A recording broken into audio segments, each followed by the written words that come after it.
Cool. All good. So we are here with the world-renowned Danny Boy O'Connor, the founder of House of Pain. You might remember Jump Around. It was a global hit. We all remember that. Remember when you say you're the founder, that wasn't Everlast group? What do you mean by that? I mean, yeah, no, it wasn't Everlast group. It was my group. I started the group. I used to work at a record store. So I was born in New York, raised in Los Angeles. Me and Everlast know each other from like high school days. So what part of New York, and when did you come out to LA? For Brooklyn, then Staten Island. I came out to LA in 1976. I ended up going back a lot to New York and New Jersey every summer. So I got a really good education growing up as far as, knowing both coasts. There was a big difference. There's a big difference between both coasts when I was a kid. What did you like? What was your perception of what those differences were? It's a great question, man. Nobody's ever asked. Well, everything. Music was different. Well, that's surface kind of stuff. Well, no, I heard about the people. Okay. It ain't surface. So, okay. Well, I guess. Am I talking to you or am I talking to the camera? Yeah, whatever's you're comfortable with. So I'll talk to you. Now, it's a great question. You asked what's the difference that I noticed back then. It was a lot of things, man. It was the way we talked.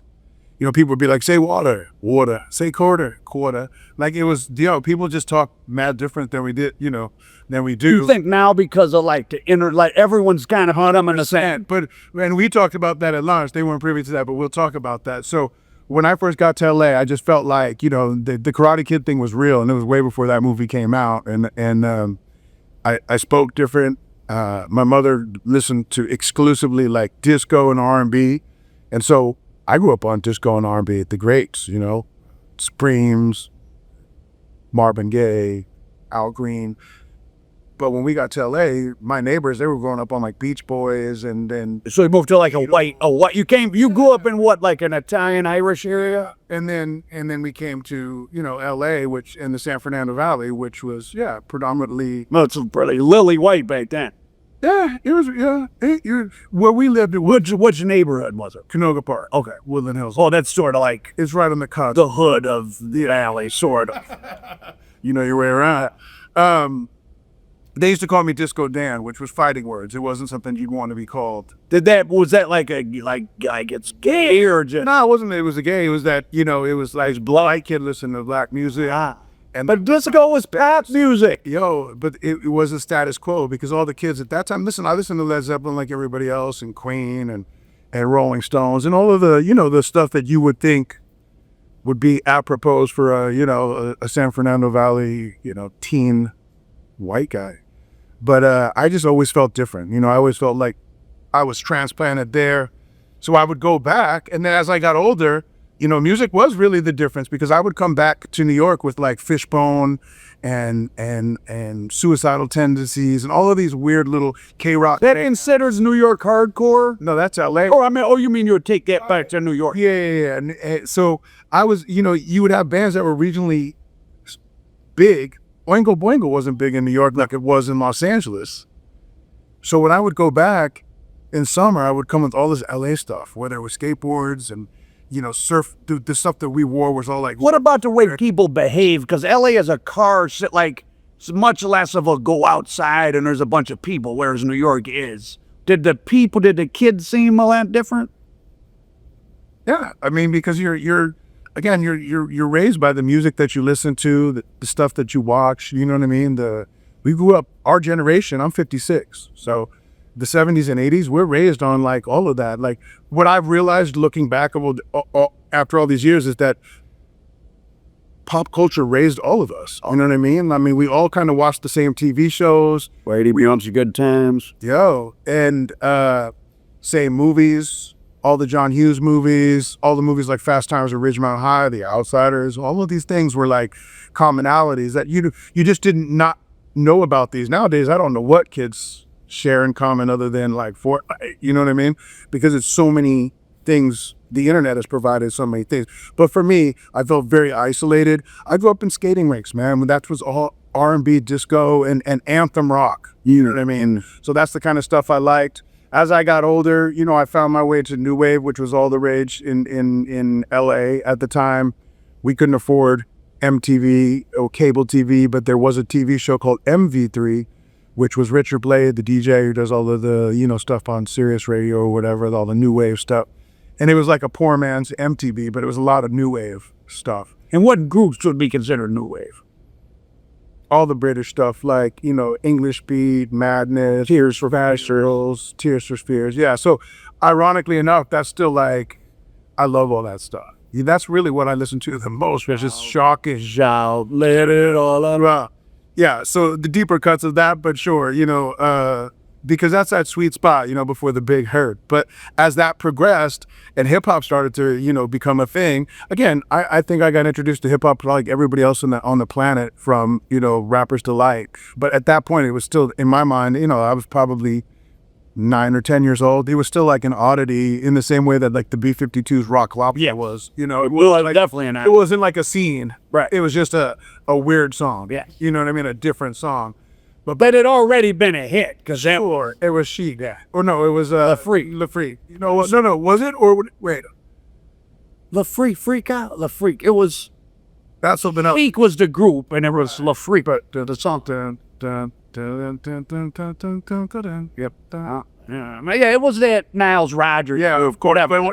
But that was Chic. But I was just trying to think also, yeah, in my head, I got, so all of that to say, by the time I, you know, Grandmaster Flash and the Message came out, Melly Mel came out, but it was solidified with Run DMC. Like, that first record for me was like mind blowing. Oh, 100%. Everybody But that was a very rock influence, because you had Rick Rubin doing it. Yeah, it was in, but even, I think that was Larry, what's his name? Anyway, that record was so impactful, and I had always identified as a New Yorker, even though I was, you know, living in LA, that I was like, this is my shit. You know what I mean? I feel like I missed punk rock by like 5 years, because the real, you know, like punk rock, you know, I'm 56 now, Died by the early. and the stuff that I love is like post-punk and then in hip-hop. And looking back, I think that the greatest part of hip-hop for me was, as many things, but the scavenger hunt, because, you know, back in the day, there was no internet that you could just dial up all the stuff that you wanted to dial up. If you wanted fat laces, where are you getting fat laces? We had someone who knew where they were at. Right, where you getting a name belt buckle? You know what I mean? Where are you getting the Kangol hat? Like, you're not getting those in Woodland Hills, California.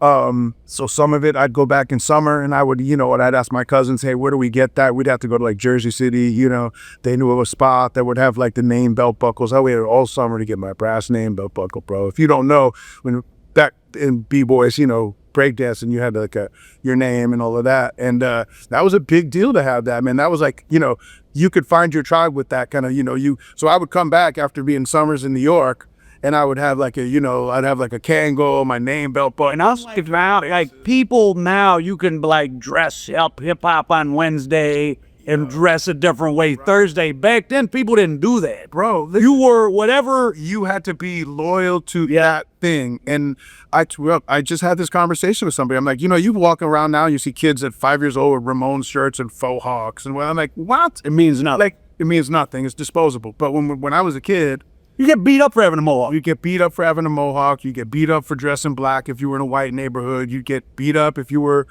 you could not wear a rock shirt one day and then a flip flop to whatever else. And so it was a completely different world. And the status quo was basically like rock and roll dudes. And there were the numbers in Southern California for those dudes. There was a lot of them. They were called heshers. You know what I mean? And they would bang you out. They would pound you out if you got caught out there. You know what I mean? Because that's what they did. That's what we do, right? It's like that. It's that thing. But I would go, you know, on the weekends looking for all of this stuff. I'd go out to the swap meet, which is in Slauson Swap Meet, you know, in South Central Los Angeles. Like one of the only white kids, you know, you run into somebody with somebody you view from the joint, you know, from the jam or whatever, and just catching stuff. But all of it, you know, like I said, Run DMC was like was the real. Was this Slauson Swap Meet dangerous when you would have been going the mid 80s? Yeah. Was that when it was first the gang stuff was really turning up? Very active. Yeah. People just couldn't believe, you know, that it's your white guy that were like, couldn't believe it. But you were pretty young. Yeah. So you were a little in the mix, man. I mean, like, again, busing was a real thing. Well, for people who don't know what's that? So busing is they integrated school systems by taking, they would bus kids from South Central Los Angeles and they bus them into nicer neighborhoods.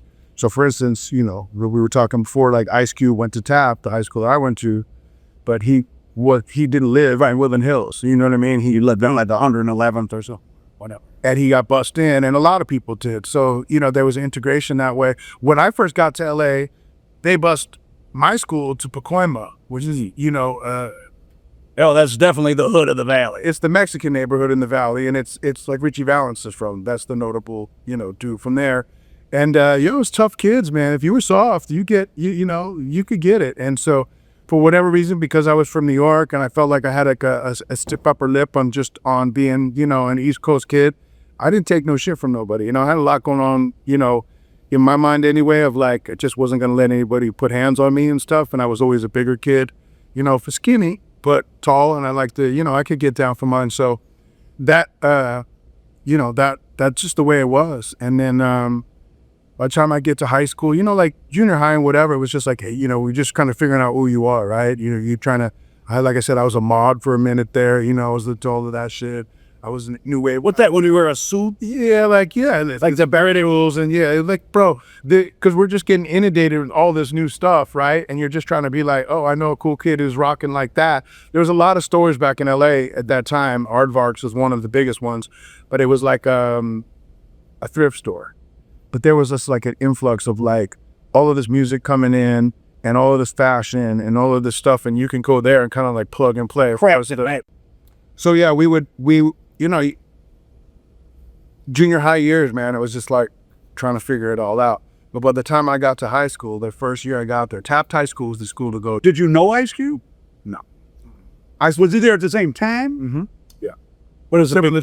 Big school? And just different, like, Different path. Yeah, you know what? And big enough that you weren't going to necessarily know everybody. Yeah. Listen, Ice Cube's one of my favorite rappers. Oh, I like him more than Tupac. I like him more than Tupac, and it wasn't even in the, it didn't even seem fair to do that for me. But again, we've talked off camera at lunch, like certain people, if they stayed around, they maybe not be in the same regard. That's, listen, if Mickey Rourke would have passed away, and then, God forbid, but it would have been the right, oh yeah. But, you stay around and whatever. And shout out to Mickey. I mean, it's my life. I haven't talked to him in years, but I'm just saying, I know that to be fact. Like, if you died, you're imagining. Well, that's part of you frozen in time. It's just young perfection. And then you become more of an idea than even a real person. You're right. So, high school, I get to high school, there's 3 or 4 cats, and they're like white dudes who dress like cholos and speak like I speak, which is the same way I speak now, which we talk. Again, they were privy to that, but the way people talk now is like universal. But back then, even just with a street slang, people are like, "Why do you think you're black? Why do you?" You could get in problems. Oh no, that was there. But these kids that I ran into, they were all coming from boys' home, so they were coming out of juvenile hall. Sorry, I kicked it. Oh, so they were racialized, probably. Well, and they were institutionalized. Well, but in the California youth authority, don't they get kind of junior prison? Yeah. So these kids, the handful of dudes that I'm talking about, they were all a clique, and they had a gang called Mickey Mouse Club. And Mickey Mouse Club was a punk gang. And although it sounds, ironic or funny as a name, it was real. At the time, there was another gang in the Valley called FFF, Fight for Freedom, which was a lot. They were even. No, I have a news story I downloaded for some archive about the violence of punk gangs in the eight. Well, it probably was there from the Rolling Stone article about the suburban. No, they were actually interviewing people and police and this was in the mid '80s. Yeah. Well, okay. Well, send it to me. Yeah. Okay. I got you. Never know. So, and originally I wasn't with that. Like, it wasn't that day. I wasn't in that. I was with it. I was all with it, but I wasn't in it. But, a year or two passed by, and then, and when I was young, man, I was misguided, dude. I had no father at home. My father went to prison when I was 2 months old. Oh, for what? That I don't know. I swear to God, crazy. When did he get out, or did he? He got out, then he was homeless, and then he was murdered when I was 17. So, all right. Did you know him much? No, not like that. So mom kept him away. So he was a what? Was he drug addict? Violent and alcoholic for sure. And violent, maybe? Yeah, for sure. So he went to, how long did he do? Well, he was in and out. It was 10 years. Oh, Sciatica, yeah. Oh, there was violence there. Oh, yeah, for sure. Yeah, so he was a longshoreman, so he used to do a lot of jobs collecting stuff for people. Oh, so he might have been on the fringe, or he was probably on the fringes of organized crime. Of course he was, yeah. And so, I tell you that to tell you that, it's, as an adult who runs a museum and is around a lot of kids, there is a noticeable difference in people who have the full family unit. Oh. Or single mothers raising kids. 1,000,000%. Yeah, and I suffered from that as well. If you're checking boxes for like all of the excuses in the world why things could go wrong, I have it all. I mean, just having two adults, just at least there's someone to watch you, even if it's a base level. Yeah, it comes to, yeah, of course, to people's opinions. And just more time, like someone's not at work and they can 15-year-old boys left on their own can get into a lot of problems. Yeah, where do you see the girls? The point is you're right. And so I was misguided. Nobody was checking for me. I slipped through those cracks. I didn't have, education. I didn't do good in school whatsoever. I was bored by the curriculum, bored by anything that anybody was talking about. I was a daydreamer, bro. I used to bring, even prior to that, in like grade school, I used to bring the Sears catalog to school because I would just go through it, man. And the Sears catalog was like the internet, if you didn't know. And I was dreaming, man. I'm like in the camping section. I'm going to go join the Boy Scouts and I'm going to have this tent and this thing and this, that, and those pans and this. And I get to the music section. I want that guitar and these drums. And bro, my head has always been like that. And so I get to high school. I meet these kids. I'm really hanging out on the peripheral. I dropped out right as I got there, man. And I started to steal. So all of these kids, when I got to high school, everybody was Guess Jeans Deluxe. Taft High School is known for like rich white kids that live south of the boulevard in the valley, which is above Ventura Boulevard. All of those kids, they're like, parents got money to burn. It's like, south of Ventura? Oh yeah, is it there were Hidden Hills and all of that? But even closer in, it's it's upper Woodland Hills. It's where, we put it to this way. So, like I said, we went to east of Sepulveda. Yeah. But when, like I said, if you're Darryl Strawberry, you just get signed to the Dodgers, you're living there. If you're New Edition and you're living there. And so I'm telling you these names because these people all lived LL when he came to LA there. Like they were all. How were you guys able to afford it? We weren't. I lived. Oh, you live Autumn, but you went to the same high school. And I lived in a condominium which would cut down the middle. And one side went to school called Cleveland and one went to Taft. Oh, wow. Thank God I went to Taft because it was the girls were hot. The Cleveland was all hashers, bro. It was like a whole different. It was all like meat and potato bomb, working class. Yeah, or just dicks like that were into. I don't know why it was that way, but and then Taft was just flooded with like celebrities, kids, money. Everybody at 16 had a BMW or a convertible cabriolet, or it was like that kind of school, and everybody was just draped in the latest shit, And I was like, fuck. This is when you realize like. Life isn't fair. You ain't got it like everybody else got it. And so I started stealing, man. I was at the mall. My first nickname was Splits because I used to grab the shit and Splits. We had they're friends with mini trucks. I used to grab racks of shit and then hit the door, just, dump into the back. This is when malls had like a security guard in a golf cart, bro. Yeah. But what's he gonna do? Like we couldn't, So at some point you get into some more serious trouble. I do. Well, around that time, which is crazy. So I have a girlfriend. Her kid's graduating this year. He's a senior. Sweetest kid in the world. And this is the first time I'm like, I'm talking about right here, right now.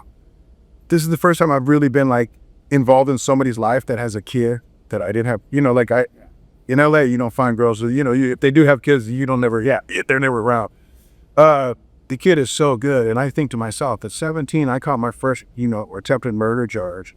At 16, brandishing weapon. And what was it? Just in general, what was the scenario? Yeah. So it was a fight between two gangs and we showed up and somebody got shot and 4 people were implicated in the valley?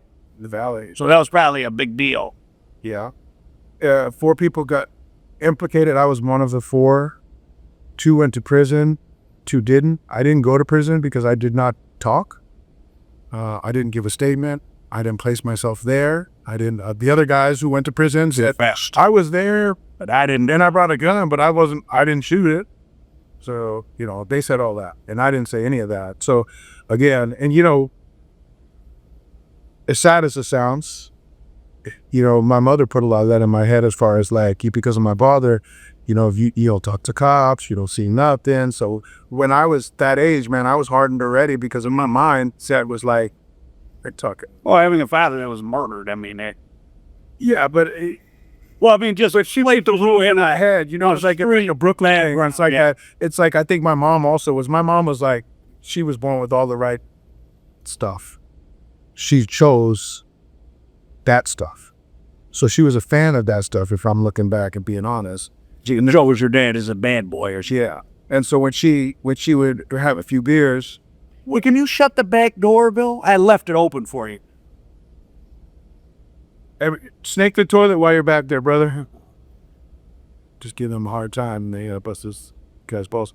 Yeah, my father, my mother put a lot of like that gangster shit in my head, which was crazy.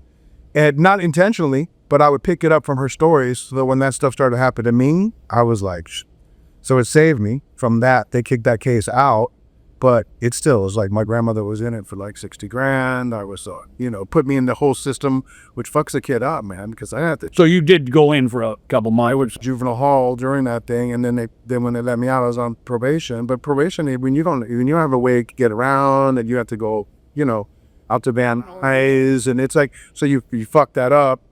I didn't curse, obviously, and open. Yeah. You fuck that up, and then you start doing. It's easy. That system is designed to ensnare you constantly to keep you if you're not on your feet. You're not on the ball. And I wasn't back then, but bro, I couldn't wake up on time for anything back then. I was like that guy, like I just was like a lot. As far as like any real responsibility, all of that to say. Simultaneously, I was working at a record store. Back then, it was the best jobs you could get. It was like movie theaters. I worked at 2 different movie theaters. You'd work 6 months and then you pop smoke and be out of there, go to the next spot. They didn't pay much. There was always a, turnover. Turnover was crazy.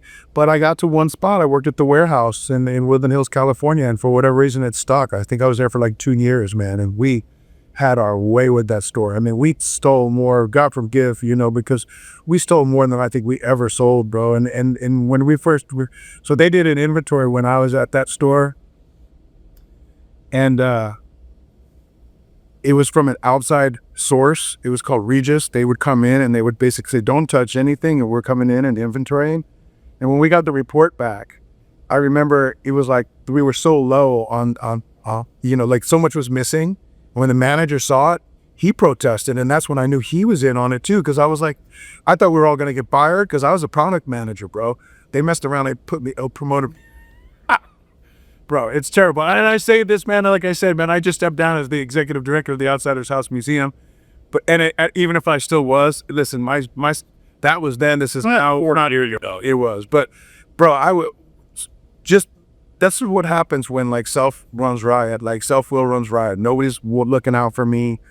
And I gotta already, I Scarface is already, my favorite movie. I saw Scarface when it came out, it was a two VHS tape. It was so long. And we saw that, me and my boys watched it. We thought it was a documentary, bro. We were like, we want to do that job. Like that's my mindset as a kid. Like my mindset was like, it's terrible mindset because I knew that I couldn't apply myself at anything school. So did you graduate from high school? The what? Did you graduate from high school? No. I always tell people I got 9th grade, education. Oh, it's like we got in high school, but then I hung out. Okay, and then you got in trouble and then never really. I was a rat. And so that's why I went to like 5 different schools, because in order to stay on probation and not be violated, I had to be in some form of school. So I went to another school, then I went to continuation school, then I went to West Valley Occupational Center. And by the time I aged out, it was a wrap. Everlast I run into during that time, he had already had a solo record deal, which was incredible. I mean, you're in high school and you got a record deal with Ice Cube. How did he get Ice-T? I'm sorry. And Ice-T what, just discovered him? Nah, Ice-T, so there's a guy in the Valley, Blau, and he was a producer, and he is a producer, and he produced Ice-T's Power record. and he was working on a guy named Divine Styler, and Divine Styler was from Brooklyn, and Divine and Everlast met somehow, and Everlast was living with him behind Blau's house in a shack that they called the Hut. And they were both just like doing music, smoking weed, really like homeless style, you know what I mean? And they heard Everlast and like, yo, so they put him on, made a record with them. Record didn't really do not much, you know, it was a good record. I was a fan. I heard it, I was like, yo. Didn't think much of it after that, you know, it came and went. And I ran into Everlast one time, and I gave him a call, and his mother was yelling in the background. What age? You're 20 at this point? Yeah, so 19. Yeah, 19, 20. Basically, high school would have been over for everybody. Still living at home? No, I was living with my cousin, and we were doing crimes. Oh. I got into doing reprogramming credit cards. Oh. Which was a big deal back then, that you could get it. So you early. Put me on. He'd have a girl come to my house, to our apartment. She would roll down the screen. It was gray. She would take our photo. 2 hours later, she would come back with an ID. That's when the IDs were easily. We would buy sets off people. I'm explaining the crime that can't be duplicated now. If I would come to you and say, Alex, sell me how many credit cards you got? We got 3. I go, call them all in stolen. I'll give you $500. That would be today's 1,500. Yeah. No way, bro. I'm not going to be on the hook. Bro, call them in. You have no liability. So you'd call them in. I'd buy those off you. And we had people that would acquire people's things. That way I'd have an ID made to your thing. It'd be my photo, your name. So if it went bad during the transaction, I could then go, here's another one. Here's another one. So we at least did rule 1, 3 triplicates, right? They would get reprogrammed. You could test it at any gas station, which is great. That's how you knew it was on. I remembered the code. They used to have to call in when I worked at the record store to call in a transaction that got flagged. So I'd call it in. I say, okay, store 009. Okay, what's the total at $19.99? Okay, hold on for authorization. And it would tell us the card was good. So sometimes you'd have to call in cards that you work at you were a vendor. So I remembered all of that stuff. So I was able to do all that. And then back then, bro, like I could easily switch modes. Like I could take off the ball cap, comb my hair to the side, put on a sweater. I could do the Eddie Haskell. You know what I'm saying? I could, yes, ma'am, no, ma'am.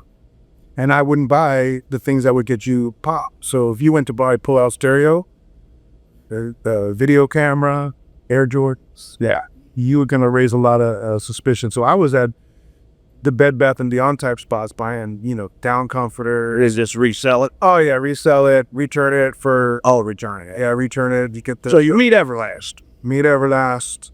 He's not doing shit. His mom's throwing him out. We pull him in, give him a scooter, give him credit cards, give him clothes. Didn't last long. He was not a good criminal. Yeah, God bless. He's not a criminal ever was. And not in that way, so say that. No suburbs. But we were good at it. And we were smashing. So we lived like rich dudes. My cousin worked at Tony Roma's. He was bringing home lobsters and shrimps and ribs every night. We had so much we did. We're like, bro, don't bring any lobsters home. We're good, But life ain't going nowhere. And Everlast starts to go through all of my collection of music. And because I worked at the record store, I had a mountain. And I mean, when most people had like 10 CDs and 2, but I had thousands.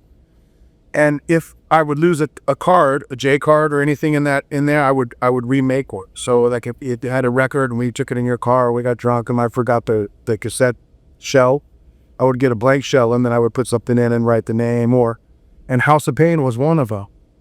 And it was just like a little demo bullshit I was working on, and he had a little 4-track. Everlast saw and fell in love with the name. And you were making kind of like punk rocky. Yeah, it was like we were just fucking around. And he was like, I love that name. We should do something. And I was like, oh shit. But at the time, if I'm looking at the dynamic was this. It's like I had a gang of dudes that were always Danny Boy this, Danny Boy that. I had like a whole, we had a gang, Mickey Mouse Club. He started hanging out with us. He started dressing like us in the sense that we were all kind of rocking the same. We were like sharing clothes still back then. Like it was like, yo, let me rock the jacket tonight. All right, get the leather. I'm going to get the denim, whatever.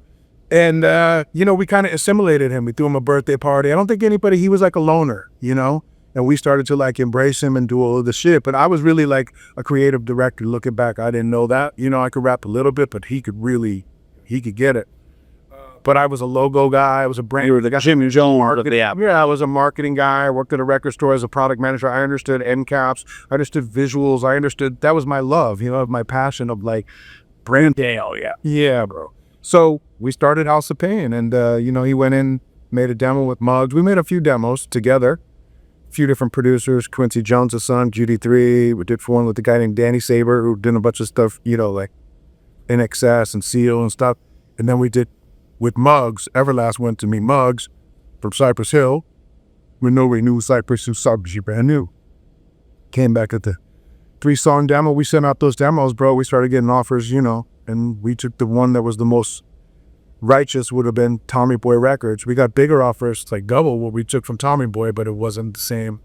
No, it was just like bland. Yeah, it was like, and the rest was history. And I thought, if life stayed where that was, it's like hitting the lottery, bro. So What year was it? What year did you Jump Around come out?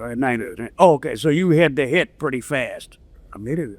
So you were what? 25 or something? No, like 22 up there. So you're the guy here in the video pulling your head down. The mailman rap. Yep, the mailman. That's you. I still got that. That's weird. So what was that like? No, like I said, it's like hitting the lottery, man. I mean, the first tour we went out with the Beastie Boys, we were so much, we got fired from that gig where we pounded out their manager. I bought my first AK-47 in Texas on that tour. We were doing stupid. We thought License to Ill was real, man. We saw those videotapes from them wilding. We thought we were that on steroid, I'll say. We were too much. And Cypress was a lot too, but we got fired of that tour. We went out with this Soul Assassins tour, sold out venues. This is that time when rap was like getting denied at places. Run DMC's tour came back off the road with Onyx because of lack of ticket sales, and they were getting blackballed from a lot of spots. Like if you come to Hollywood in '92, where are you playing? The city of Detroit banned rap concerts from like 85 to like 92 or something. Right, and that's Detroit. I'm saying, so LA, you could not book a rap concert to play the Palladium or the Palace, but if you were House of Pain and Biohazard, and Rage Against the Machine, you could get in there. Right. So we got in there, and we thrived in that, and the rest was history. Unfortunately, How long did you have more than one album? We had 3 albums. But was there any more hits? Not like that, no. And that, like it's funny because as off camera, I'm looking at a standee, a life-size Snoop Doggy Dogg with a Colt 45 in his hand and a Colt 45 malt liquor ad. And back then, if you would have done that, you would have been selling out, and we wouldn't. And being white in hip hop, we got a lot of offers to sell out. And Everlast was like, I was always like, hey man, it's business. Why don't we do X, Y, and Z? He was adamant that we weren't going to do that. And, I respect that for sure. I roll with whatever he was, talking about. But there's a lot of that hurt us as well, I think, looking back. It's hard to know you were young. Exactly. And again, you making decisions as you go. 100%. And I like I said, I support it to this day. But now you look back, it's like everybody. So did you join, at what point your next thing was the Vagos? Was that while you were still in House of Pain? I told you that, yeah. And you know what? I don't think I've ever told anybody outside that circle on it. We were talking about bikes and outlaw stuff. So I was in the Vagos during House of Pain. What exposed you to that? I mean, what made so right around like 91, 92, it had to been 92. I saw this movie, Harley Davidson and Marble Man. There was a Mickey Ward movie. The movie was fucking complete garbage. But the way Mickey's bike looked in that film, and the way I was like, yo, that's badass. And then at that time, I think I seen Hell's Angels Forever, which was a documentary. Yeah, the Sandy Alexander and all that. Yeah, and so, which is a classic. And I was like, oh man, this is great. And I was just like pivoting into all of this, like, if you look back even at that era, if I look back at old like shops while I'm letting my hair grow, Hollywood is all about like Soundgarden and Nirvana and all of this like grunge shit, and we're like part of that, but we're hip hop dudes, but we're Hollywood, you know what I'm saying? So we kind of played the parameters. We weren't, you know what I mean? We had a New York sound, but because we're all native New Yorkers, Everlast native New Yorker as well, but we're living in Hollywood in those times where it wasn't unlikely to see me wearing leather pants and motorcycle boots and a leather jacket. So Mickey Rourke was like that icon. And then I ended up meeting Mickey Rourke, and we became like thick as thieves for about 4 years straight. I mean, we were inseparable. He's also, dude, like, we got a lot. We got stuff that would end up in prison for sure for years, whether that's just firing off guns at clubs, or we did a lot of Hollywood shit that you could go to prison for now and you wouldn't be able to get away with it now.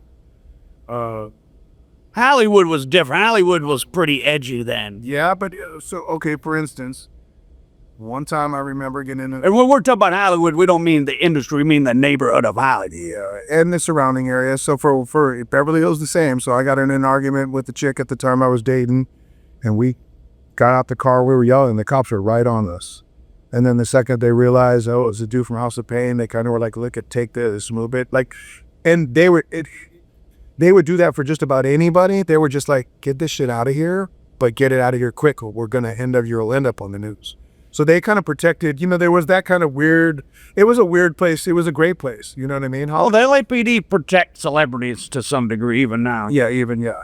So, it was a wonderful journey early on, and then it became unlike. And I think a lot of people could probably experience that in groups, The second album, they were asking for the hit. I know that Naughty... Hard that ever... Well, listen, I know Naughty by Nature gave them the hey... Yeah.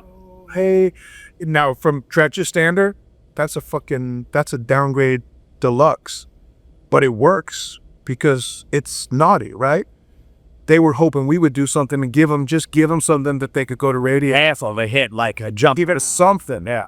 And Everlast refused. And once you do that, they're like, all right. Yeah, you don't want to play balls. Let's go talk to Coolio, see what Coolio wants. Yeah, for sure. And Coolio... To take money, yeah. Right, yeah, it's a business. So by the third record, this dude was already integrating Demise Styler and this other dude, Camille Dyer. He's trying to do this Killer Rhyme clique. I think that he was trying to do his own band, and Tommy Boy was like, nah, he still owes House of Pain records, so we tried to merge him with us. It wasn't a great fit, because we both were friends. We love each other as friends, but it was like, you're not in the group. Yeah. What? So it was chaos. And by the third record, as soon as they debuted, Everlast quit. And so while he goes on, he has second plans to do solo stuff, and our DJ goes to Limp Bizkit, which we had met them on the road. They were open for us. And Letha sort of produced it. I'm a Vago. I'm doing coke. I'm doing meth. No, mid House of Pain, even the second album, I was a Vago. So I was a Vago for a couple of years. We were the Hollywood chapter. And for those who don't, where do the Vagos kind of fit into the outlaw MC world, or what's? They're one of the big shades. They are. It's predominantly a West Coast motorcycle club. It's a Mexican motorcycle club. In the 90s, They have chapters in Mexico. Yeah. They have chapters all over now. Yeah. And they had, but in the 90s, there was Hell's Angels and Outlaws, and then everything was below that level. Vagos, Mongols, Banditos, you name it, what pagans, whatever, you can, but there's always the big two and then everybody else. But in LA, there was a push. Vagos were, trying to expand. And originally my exposure to this, like I said, I was fascinated with Mickey Rourke's whole thing and his bikes. I'd catch pictures of him in the news, whatever, hanging out. They used to call him Mel's Angels because they would be over on, on Mel's Diner or Melrose, with all of their bikes out there, looking cool. And so, it was a thing in Hollywood to get an old truck and a Harley. And I'm in New York. I'm talking to my friend. My friend's dad is connected to organized crime. I tell him about, I'd love to meet some Hell's Angels. He's like, yeah, well, I'll send Chuck Zito to meet you. And, you meet him on the set of, we were on 42nd Street at the time. And it must have been, I don't know what year that was, 93, 92. The Last Action Hero, I think it was the movie they were filming. It's when they totally cleaned up and gentrified Times Square, the Deuce, 40 Deuce. And I met Chuck, and he was great, and he was like, back then he was still active and like a real deal, not that he's not now, I'm not. But he was in his, but he was still in, right. Yeah, he was still doing this thing, man, and he was, and he was every bit the Hell's Angel, and he introduced me to a guy in Oakland who was the vice president named Mark Perry, and he's like, I got this guy in Oakland, good dude, he's Irish, he loves House of Pain. So when I got back home, he hooked me up with that. And then the next time I was in San Francisco, I went and met with him. He came up from Oakland, and, we totally hit it off. And at that time, like I said, I had a lot of friends from Vallejo and the San Francisco chapter and Oakland. Every time we would play, we played New Year's with Primus, and I must have had 50 Hells Angels show up. I think on all House of Pain records, there's like in the shout outs to, Hells Angels. It was like isn't that fascination of like, Did you ever prospect for that? no, I didn't. I would have, listen, it was for a guy like me who was fascinated, I've always been interested in counterculture stuff, whether that's mafia stuff, gang stuff, biker stuff. I think the world is fascinated with the outlaw, right? And for me, the Hells Angels are like that tier one, like that would have been a dream for me. But at that time, there was no opportunities for any of that. There was no LA chapters. It was Ventura, it was George Christie who had his chapter. And I know George, and shout out to George, like whatever. But I knew them in a way, like, they would come to the shows, they would hang out. That's the extent of it. But I started to dabble in extracurricular stuff by the second record. Meth was all the rage in LA back in the days, and I was hanging out with mostly rock dudes than there was all like rap dudes in LA. Who were you hanging out with? I mean, Everlast would hang out with Cypress, and those dudes would smoke weed. I'm not a weed dude. I like to go fast, you know what I mean? And so I drink and I do accelerants. And so I got caught up in that. Vagos came to town. A lot of dudes I know were getting down with it, and they were like, hey, look, we'll give you a window patch, come in. We want you. At the time, I'm, You're famous. and I'm 6'6" still, and 265 pounds at my lightest, And so, yeah, I got down with it. We had a clubhouse. I was telling you off camera that, I'm pretty sure it's still that way. Like the West Hollywood sheriffs will basically run any club out of town. Oh, so so that chapter didn't last too long. It lasted a couple of years. It took a couple of years before the ATF just fucking... So the HO gave them a bunch of gun cases or different cases? I was gone by the time it happened. Well, in some federal case, everyone area. One of my good friends, man, we haven't seen him since, so I don't know if he rolled... Oh, wow. Or he just did that bid. I don't know, man. He had already done a bid, so he wasn't trying to probably do another bid. So if anybody knows where Rodney's at, let me know. If you watch this, let me know. Hit me up. Again, when I recall all this stuff, man, first of all, this is the first time I've ever even named the club that I was in. In the past, I've just been like, you could figure it out. It's the green one.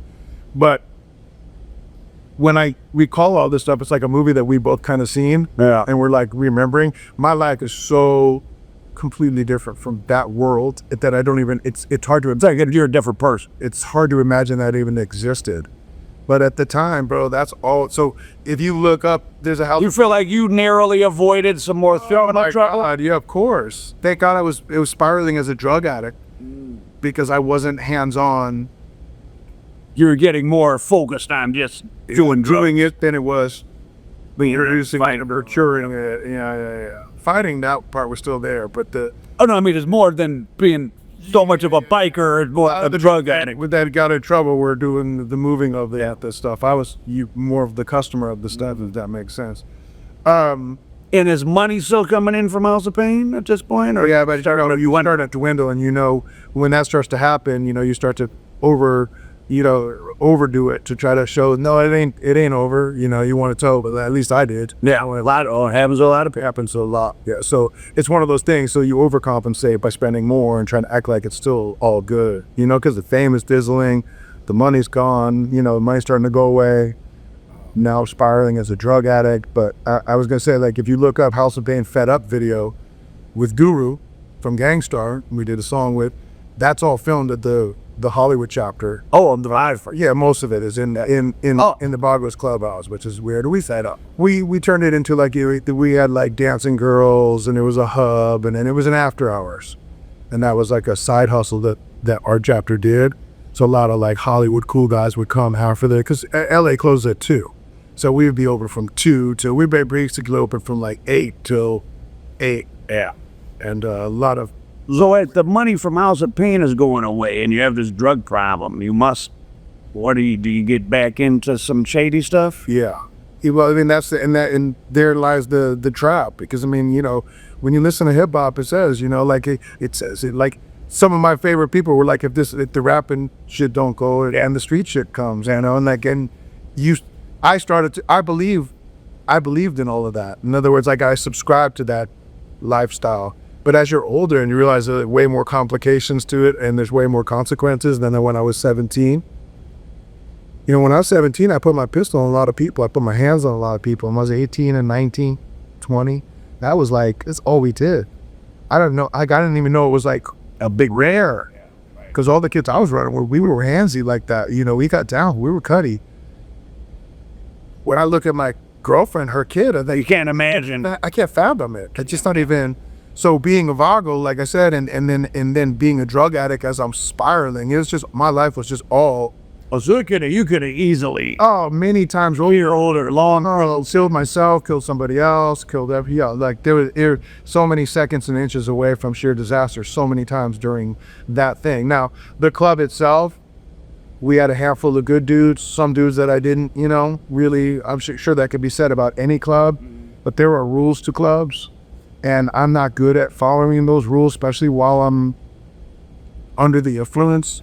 So I was constantly getting caught up in, you know, stepping on people's toes, not showing up, not making runs, and eventually I was like, this is not working out. So I walked, you know, one dude wasn't happy about it and everybody else could care less. You know, they understood my value. My value originally on was like, you know, bringing celebrities and being the can't do it to mainstream or efforts. And again, you know, as a big dude, you know, That don't hurt you. it didn't hurt, yeah. But and listen, I look back at that as like, what a trip, you know. I know that world is very different. It's actually more.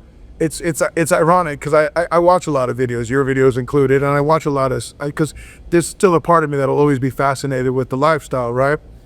And I watch a lot of videos, and I know a lot of people now that, you know, became Mongols and Angels, and in a lot of the clubs, they're a lot more open to what I was hoping that it would be when I was. So, for instance, like, even in the 90s, if you were a biker, 100%. There was no, but I would be in a club on a Friday night in, like, you know, in a Versace shirt. No, you were. And my club would come in and it would be like I'd be caught out there in Gucci loafers and a shirt, you know, high as a helicopter dancing with chicks, and they're like, bro, Danny boy? And I'm like, because I'm not in denim jacket and a cut, and they're like, you couldn't do that. And I'm not saying it's a good thing, but I'm saying I got the internet too. I see a lot of these dudes, I can't tell if they're in it for the fashion, or they're in it for the bikes, or they're in it for for all of those or whatever. Yeah. But it's like you can be fashionable, which is crazy. You know what I mean?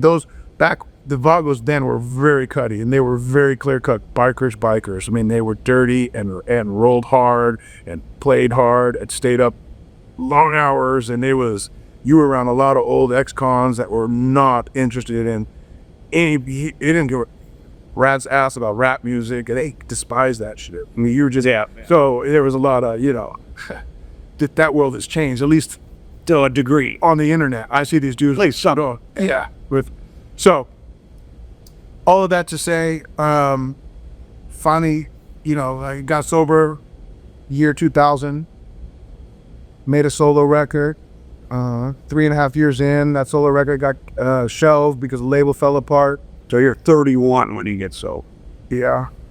You're good at math. I like it. You got that degree we talked about. And, you know, at 3.5 years, I decided, you know what, maybe it was drugs that was my problem. I could drink, you know, life is pretty good, but really it was fear because that record didn't come out. I got paid $500,000 to make the record. In your pocket, or you had to spend some to get production? Yeah, but we made the production at home. Oh, so you pocketed hundreds of thousands. But that was enough to live on sneakers. Yeah, it was great. A couple of years. Yeah, I never learned. So I spent it on sneakers and then a Cadillac and all the good stuff that we liked. And I went out and tried my luck, and within 72 hours, I was back on meth. And that kicked off a 3-year downward spiral. By the time I came up prayer, I was toothless. Literally, I had like 10 teeth, 6 teeth in my mouth at best. All my front teeth were gone at the time. This is wrong. This is my third set. Yeah. Now this is, you know, the permanent. I mean, I went through caps and this and the veneers and then implants, and this is all I was. All of that to say, I was living in a warehouse. It had a couch, it had a toilet, but it had no shower. All my shit was in boxes. Car was repossessed. Well, it was actually, I had a nice muscle car, a 1970 Roadrunner. Park it up on Sunset Plaza, big sign, I mean, bigger than life. Said, if you park here and you're not shopping here, if you're here for more than an hour, we will tow. I was like, I'll be all right. Towed the car had something in it, so I wasn't going to go pick that car up because I didn't want them to be like, oh, hold on, you know? So what I'm trying to tell you is that, like, hopeless, desperate, warrant for my arrest, suspended driver's license, car's gone, hope's gone, God's gone, all of it's gone, and I'm just like teetering between suicide and homicide, you know? Yeah, it got dark, and for whatever reason, one dude reached out to me and he was like, hey man, I'm in Hollywood if you ever want to hit a meeting again, and he had hit me up a couple times, you know, saying that shit, and I was just basically like, piss off. I still had a cell phone, which is ironic. I remember a little Nokia. It was like $60 a month. I think that was like the best I could do, was like keep that on. I'd always find a girl that could like help me out, you know, could show pity to me. But and I made a meeting, and literally I just celebrated 20 years of sobriety on April 15th. So it's been 20 years since that, and some change. And along the way, I put a second group together called La Coca Nostra. It turned out to be all of House of Pain joining that group. It wasn't intended that way. Yeah, well, you know, it was a pretty big, didn't have a hit like Jump Around, but now you guys made It was the reason to put that whole thing together was to be the opposite of what was on the radio, and to just do some boom bap, hard body, karate, you know, hip hop. La Coca Nostra lasted for some years. Yeah, and we still own a record, so we still own the label record, so it'll be the fourth record. So we're So it's still, when's the last record you put out? Oh God, it gotta be like 6 years ago. That's not bad. So Maybe 5. well, I'm just saying, it's not like like you're still a group. Yeah, you know, at 56 years old, I don't know how viable of a thing it is. But Who was in the group? it was me, Everlast and Lethal. It was Ill Bill from Nonfiction. It was That's Necro's brother. Yeah, look at you. It was Slane. So at the time, nobody knew who Slane was except for a few from Boston. Now he's an accomplished actor. He's actually sober over 10 years, runs a rehab. Fucking still acts, still raps. It's incredible. Big Left, another kid from the Bronx. It was like a super group, like a hybrid. Yeah. Anyway, all of that to say, it brought me to Tulsa in 2009. And so, get to Tulsa, we're playing the historic Cain's Ballroom, which is like the CBGBs of the Midwest. If you don't know what Cain's is, it's an old juke joint from back in the day. It's coming up, I think it's 100 years old. Everybody who you love has played there at some point. It's a rite of passage to play there. And we had a 3-day layover, and I realized, you know, during that 3 days that my favorite movie, The Outsiders, was filmed here. And I'm looking for locations because I had nothing better to do. And at the time, in 2009, I think I had a BlackBerry, a flip phone, and a laptop. And our tour bus actually had Wi-Fi. So I was like, you know, I went online. There was very little information, if any. I found out that the drive-in was the Admiral Twin Drive-In from the movie. I found out that the Circle Cinema was the movie theater from the movie. And then I found out the park where Johnny stabs the Soch, if you know The Outsiders, was Crutchfield Park. And by finding a Flickr account, which is, who has a Flickr anymore? Like Flickr, right? That if you could find the park, potentially you could find the house, that it's a stone's throw, but they didn't want to give up the address because there was, you know, someone was living in it. And sure as shit, I went to those locations. I hired somebody to take me around. You know, I got like a car service, and I found the house, and the house was for sale at the time. The Outsiders house was for sale for $42,000. Could not believe that, coming from LA. Took a photo out front of it, of course. Took a photo at the Cain's Ballroom where Sid Vicious allegedly punched a hole in the green room. 8-fish. And my buddy Steve Jones from the Sex Pistols. So, you know, I tagged Steve. I tagged myself, The Outsiders house. And 2009, Facebook is still a college guy's thing. You're a brand new apparatus. It was like, But or you're on MySpace. Yeah, 100%. But if you're in a band, you have to jump on all of the new stuff or a brand. So I had a Facebook account, and everybody was losing their mind. All my friends were like, what? That house is still there? Where on the Warner Brothers lot in Burbank is it? I'm like, dude, it's not. It's a real house. It's in Tulsa. Like, oh my God, are you kidding me? So I realized there's a tipping point, and our generation is becoming very sentimental about all of those 80s that we couldn't be bothered with 10 years prior because it was too close. But now it's just enough time. So I started to urban explore, man, and I went through Detroit with a fine-tooth comb a couple years later, man. And if you don't know what urban exploring is, it's going through the textbook definition is exploring places like old steel mills and car factories and and breweries and all of the stuff from the industrial era that has kind of collapsed. But because I grew up in Hollywood, I was like, in the Valley, I was like, well, we're rich with pop culture stuff. So what if I applied the urban exploring to finding movies, true crime, music locations, and that's what I did. And it became a big deal. We got courted from everybody from Brunette and his production companies to your mom and pops trying to turn it into a TV show. From Mark Burnett, I took 3 meetings with them. Yeah, Mark Burnett, for those who don't know, did The Survivor, Shark Tank, and when you get a call from Mark Burnett's people, it's like, oh fuck. Did not work out for many reasons. Hollywood is, in Hollywood, we love everything about the goal line, and then it's like, but no. And they're like, we love everything about this. We just want you to completely change it for TV. Do you sell real estate? Yeah. Could you buy houses? Yeah. Oh, like, what are you talking about? Why can't I got a fucking not good education? Well, what I realized with that stuff is they're really what you might think is interesting about it, they don't give a fuck. All they care about is are the people Caring, yeah. And then they'll put you in a different scenario. Exactly. And the scenario is... For what we did, we loved the locations. It was all about the stuff that happened in between going to those locations. So if you went to, like, say, a movie like Training Day, like, we went in the hood to the house where they get Ethan Hawke and they leave him there in this scary scene. That's in a tough neighborhood where you could... And I was doing this with the active LAPD guy when he was off duty. And he would do the knocks, and then I would go, oh, hi, the guy from House of Pain. And then I'd come and go, I was like, I am not cold calling and get shot through the door. Yeah. So it was genius in the sense of what we had, but they didn't understand. And they were like, well, what do you take from the locations? Can we sell something? And they wanted like a picker or a Pawn Stars. And I'm like, dude, we honor these locations. We're not there like, so they're going to want to take something that already worked. Right, and completely redo it, and so that that's the hook though in those shows. Yeah. That people can go to yard sales and find Picassos behind clown paves. And we were like, that's great, but that's not us. Yeah. So in the end of the day, I tell you this story to tell you that it kicked off this love affair for iconic stuff from my youth, movies, music, etc. And everybody was like, well, how did this start? I'm like, well, shit, I think it started in Oklahoma when I was at the Outsiders house and I took this photo and everybody lost their shit. And they're like, what happened to that house? I'm like, that's a good question. So I kept thinking, what about that house? I mean, $42,000, I wonder. And then I watched things start to get torn down.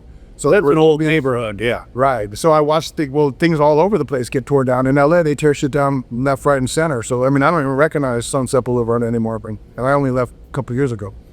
All of that to say, 5 years later, I ended up coming back, made a play for the house, bought the Outsiders house for $15,000. There was a complete teardown. I went on the internet and I asked for help, and the help arrived, and it was remarkable. I don't know that I would have got that help if I was in New York or LA for many different reasons, but Okies are different. This place is different. These people are different. You really like it in Tulsa. I love it in Tulsa. It's the greatest thing that ever happened to me, and it's only because all of the stuff that's real when you're a kid, so let me back up. All of the stuff we talked about prior to that, all the gangs and all all of that extracurricular stuff.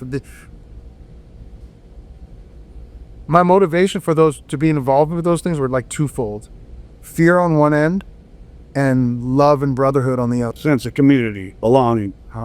And none of those were there. No, it's an illusion. Yeah. And when I got to Tulsa and I bought that house, and then I asked for help to do something that wasn't for me, but was for everybody, to make a museum, because I was crazy enough to say, hey, this should be a museum. I don't understand why it isn't. The only other one that I knew of was the Christmas Story house, Ralphie's house in Cleveland. And I had never been to it. I'd never seen it. I didn't know, And I asked for help, and the help came. And it changed my life because, one, my sobriety was important to me, which was like, got my life back on track. But you can talk about concepts and how people should act and the moral codes and all that. But if you're not living by those, what does it matter? Like on the streets, you got the G code, right? You don't break that. You don't snitch. You don't do, there's certain things you don't do. But nobody really keeps that. And in life, you would expect as a kid that when you get to a certain age, like adults will keep their word and honor their thing. And if you broke down in traffic, they wouldn't honk and flip you off. They would actually pull over and help you, push you to the gas station. Because I remember that as a kid, people would do that for you. They do that for you here. So beyond my fascination of the outsiders, beyond all of the stuff that I found here that I love, it was the people and their generosity, and it hadn't been stripped from them, or they haven't given Really, our community. yeah. And I started to fall in love with the heartland, and then whatever you want to call this, I've called it the Midwest, and I've been, it's not really, I mean, it's Oklahoma, Texas, Arkansas, it's these little Kansas, there's something here that's so special, and I've watched it grow since 2009 when I first got to Tulsa. Tulsa, like, it was abandoned completely. The oil Money went to Dallas. That's right. So the oil still comes out of the ground all over Oklahoma, but the actual headquarters had all left to Texas. The hotel that I live at the Mayo Hotel, man, at the top floor for a fraction of what I used to pay in Beverly Hills for a little apartment. That hotel was abandoned for 20 years. People were living in it, lighting fires, swinging off the ends. It was a dump, and they restored it. So I've watched this town in the last 8 years that I've been here, but knowing about it since 2009, completely blossom into this wonderful, incredible place. And it's steeped in music. It's Leon Russell, J.J. Cale, Kane's Ballroom. All of this stuff is here. Movies and authors like S.C. Hinton, and The Outsiders, Rumblefish, Tex. It's a lot of creatives and writers, storytellers, and just good, salt-of-the-earth people, man. Living is affordable. We have the longest rideable Route 66 running through Oklahoma. It is literally, we've just reclaimed it as this is the heart of, Route 66, Tulsa. The only reason it comes here is because there's a bridge that crosses the Arkansas River, and they didn't want to build that bridge and save it. The guy who proposed it, who was on that board, his parents own gas stations on each side of that bridge, and that's why it goes from Chicago down to Tulsa, and then it goes straight. All that to say, it's a wonderful time to be here in Tulsa, Oklahoma. I just stepped down. So I bought the house, took 3.5 years. We redid it, got it, up to, where it needed to be. We turned it into a museum. And you got the kids going through. I got footage of it. We have the largest collection of S.C. Hinton, Outsiders, movie memorabilia, books. 30. And a lot of all the schools from multiple states send It's reading in just about every school in the planet, and we get kids from 5 different states around coming to that house. We did over 6,000 school kids just this semester. We're open 3 days a week to the general public. We do anywhere from 100 to 150 people a day, unsolicited, other than I put a Facebook post, same one every week just about. We're open from 11 till 4, greasers, $10, socials charged extra, so what else? We sell a good amount of merchandise, and then we're a nonprofit, so the nonprofit part helps the educational component. That was an unexpected consequence. I was building a pop culture museum where we could look at cool guy stuff. Yeah. What we ended up building was a museum that kids reading this book, see that movie, and then come experience that, full stop. And for me, it's amazing to watch those kids light up, because I see kids like myself where they're at the tipping point. They're like, here's 7th, 8th grade. Do I go that route? Do I go this route? And the author, when she wrote this, she was failing English and got a D+. Every 8 years old. 15 and a half, yeah. So we make sure to tell the kids that. And I speak at schools a lot. And I tell these kids, man, the best way to do anything in life, from my experience, is to get a good education, get a well-laid plan, and find a source of funding. But there are going to be times where you don't got time for and keep decent people in your life and true, not the street people. But you will, if you're lucky, you'll find something when you don't have time to write a plan and you don't know how you're going to afford to make it happen. But you see your shot, take your shot. Because if I didn't take my shot, we'd still be in LA. I'd still be treading water, trying to figure out how Lococo was going to go on tour again in Eastern Europe to make 10 grand between the 6 of us. Because that's what hip hop has been deduced to. There is no business for, you're either tier 1 playing pop star stuff, or you're at the Venue Shrine in Tulsa, Oklahoma, one of the greatest venues, by the way. You're not making but you're not making enough to really make a great living off of that. And so again, we hit a grand slam. The first record out was House of Pain. It was all down. They really couldn't go unless you're going to be Drake. Yeah. So there was nowhere to go from there. So again, but it's been a full 180 for me. Like I said, if you would have told me, kind of like talking to Bill, then the that I'd be sitting in Tulsa, Oklahoma, telling you how much I loved not being in LA or New York, working with kids. Like, you wouldn't have me around your kids back 20 years ago, just because I would teach them things that they probably shouldn't know. Yeah. You know, running a museum and doing altruistic things and trying to build, you know, bigger things. You know, we're doing a fundraiser and we're in our cash campaign right now to solidify what we already have. My dream is to build an Essie Hemp Museum, which is a brand new museum in North Tulsa, where we can put all of her work on display and teach those lessons and talk about the little girl who could, and the little girl who didn't quit, and the little girl who was struggling and still persisted despite that, and who changed the world with her stories. Because these are the stories, the Outsiders and Rumblefish in particular, these are like you said you went to high school with Jack White. Jack White gave us $30,000 to get us across the finish line when I was stuck fundraising. He played the baseball stadium here. He was a fan of the Outsiders. I brought him a gift basket on behalf of the promoters who brought him to town. He was like, I remember you from the video. He knew a second House of Pain video, a weird, like, obscure one. He said, oh, I'll try to come by tomorrow. And I didn't think nothing of it. And the next day he came by. We started to talk, and he said, this is incredible. He goes, what's stopping you from getting this open? I said, I don't know, about 30 grand. He goes, what would 30 grand get you? And I was clear and concise, and I knew what I was talking about, and I gave him my numbers. He goes, I'm going to give you a check from last night's gig. It was audible, the whole room. And 3 days later, that check was in my hand. And yeah, I mean, it's dudes like that, you know, and this has been a fairy tale for me to be here. It reminds me of a funny story, too, and this is a complete segue, but let me, you know. About a year later, Billy Idol came to town, and I used to ride motorcycles, and we used to have a little, you know, click with Billy. And I went to a show, and they go, hey, Billy wants to talk to you in the green room, mate. I was like, I'll go back there. And he goes, hey, man, you're in Tulsa now, you love it? I go, yeah. Now, keep in mind, as a kid, I want to be Billy Idol so bad it hurt. Like that, like the fact that I know Billy Idol just on a surface level is like, right? But he goes, you live here now? And I go, oh, I heard you have a house here now. I go, no, I live at the hotel, the Mayo. He goes, no, the Outsiders house. I go, you know about the Outsiders? He goes, yeah, mate. He goes, I heard Jack White gave you 30 large. I go, what? He goes, yeah, I'd like to give you some money too. I go, you would? He goes, not 30 large, mate. Send me $1,000. It was great. Bro, I framed the check. We cashed it, of course, but I begged the bank, let me get it back or you fuck it. I got it framed. If you would have told me at 14. Billy Idol and some other big rat giving you money, yeah. And that's just, and the author. You know what I mean? The author is the #1 financially supportive of this. Oh. Originally, when people were giving twos and fews, she gave me $10,000. I nearly fainted, and I think I cried. And that was like the first time since like Mickey died in Rocky in like '78 that I cried. This year alone, she gave us $100,000 just to get the executive director thing going. All the years she's been supportive every year, and that's just one person. Just, you know, we've had so much support in this place. It's incredible. I'll end by telling you this, man. Life is what you make it, but I have to participate and be present to experience the joy of today. You know, I have a mind that likes to either worry about tomorrow or try to dwell in the past. Well, rather than we all have. Stay focused.